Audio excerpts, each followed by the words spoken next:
la team lactée, bienvenue dans ce format où je réponds à vos questions. Et aujourd'hui, on va parler allaitement et procréation médicalement assistée, ou PMA pour les intimes. Mais avant toute chose, si ce format vous plaît, n'hésitez pas à lâcher un petit pouce bleu. Allez, c'est parti!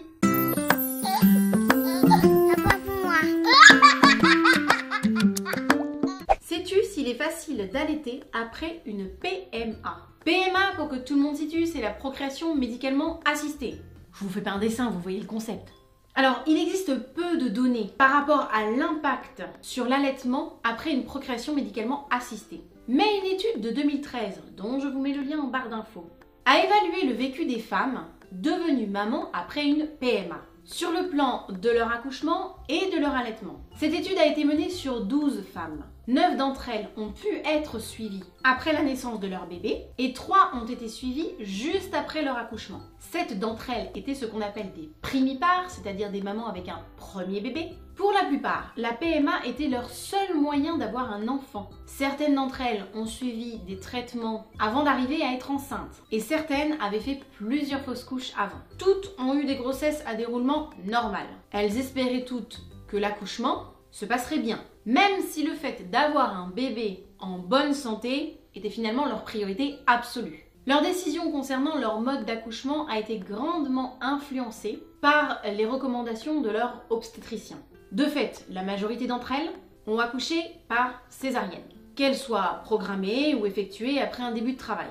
La plupart de ces femmes avaient assisté à des réunions d'information sur l'allaitement pendant leur grossesse. Et la plupart d'entre elles avaient pris la décision d'allaiter, soit avant, soit pendant leur grossesse. Une seule d'entre elles n'avait à la base pas envie d'allaiter, mais l'a quand même fait, car c'était pour elle le mieux qu'elle puisse faire pour son enfant. D'après cette étude, donc, dont je vous mets toujours les références en barre d'infos, les problèmes de fertilité des femmes ont joué un rôle dans leur décision d'allaiter, car à l'inverse de tomber enceinte naturellement, c'est quelque chose que leur corps pouvait faire seul.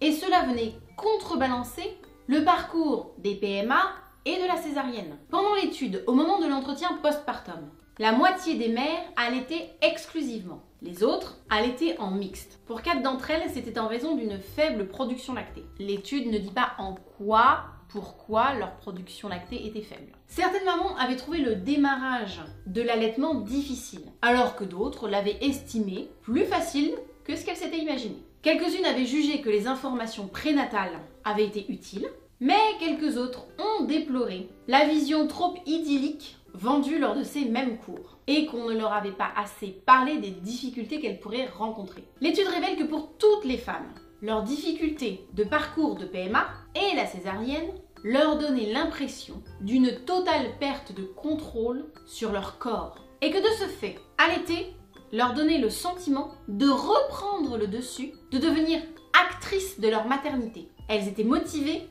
et fermement déterminées à réussir leur allaitement. L'étude met certes en avant la volonté de ces femmes, mais elle révèle qu'au final, leur plus grande difficulté rencontrée était venue d'un manque de lait. Comme je vous l'ai dit, il n'est pas précisé la cause de ce manque de lait. Cette étude met aussi en avant la pression négative exercée par l'équipe soignante lorsque les mères demandaient un biberon de lait artificiel pour compléter leur bébé. Une des conclusions tirées par cette étude, en plus du fait que l'on peut tout à fait allaiter après une PMA, était que les professionnels de santé devraient tenir compte du fait que les femmes qui ont eu un parcours de PMA seront particulièrement plus sensibles aux critiques et au manque de soutien, et que malgré leur détermination, ces femmes rencontreront des risques plus avérés de problèmes liés à leur allaitement. Il leur sera donc nécessaire, comme nous venons de le dire, de leur fournir un soutien affectif et de la compréhension. Y a-t-il des mamans qui ont eu un parcours ou qui sont en parcours de PMA dans la team lactée? Venez témoigner en commentaire et nous dire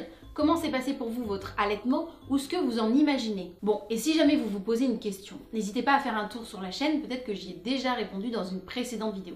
Mais si c'est pas le cas, n'hésitez pas à m'envoyer un message privé sur mes différents réseaux sociaux avec votre question. Et si cette vidéo vous a semblé suffisamment intéressante, alors n'hésitez pas à la partager.